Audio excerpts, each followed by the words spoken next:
басты негізі 3 бөлімнен тұрады. Бөлімден атап кететін болсам, кіріспе бөлімі. Кіріспе бөлімінде жалпы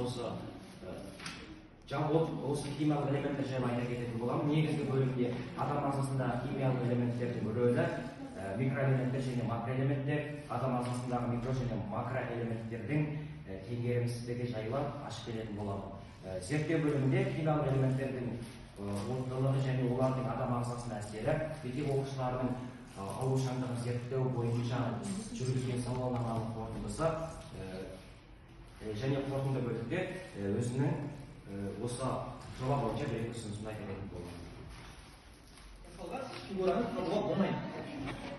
Ал тик формуласы арқылы координаталары бірдей болатын болса, бұл әрқайсысы 4 бұрыштың ауданы 1 сантиметр квадрат. Соның арқасында осы фигураның ауданын табуға болады. Қалай табамыз? Мысалы, ішіндегі нүкте санын, координатасы соншалықты тең болу керек.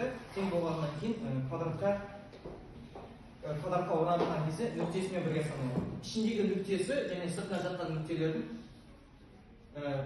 жатқан нүктесін екіге бөліп, ішіне жатқан нүктелерін қосып және бірге азайтады. Соның арқасында осы қиын фигураның ауданын оңай табуға болады. Және осы мысалды алуға. Мысалы, осы формула. Бұл формуланы үш бұрыштың ауданын табуға формуласында шығаруға болады. Бірақ та өте қиын. Өте қиын болады. Мысалға, 11 сыныптарды шығарады, физмат, информат таңдағандар бар. Солардың арасында математикадан жақсы шықса да геометриядан қиналатын бар. Сол геометриядан қиналатындарды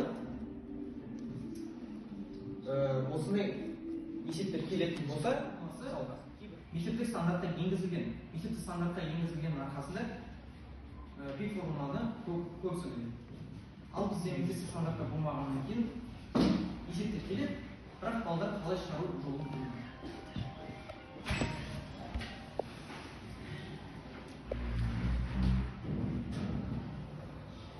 Осылай пик формуласы өте оңай және өте жеңіл жолмен шығаруға арналған формула деп айтуға болады.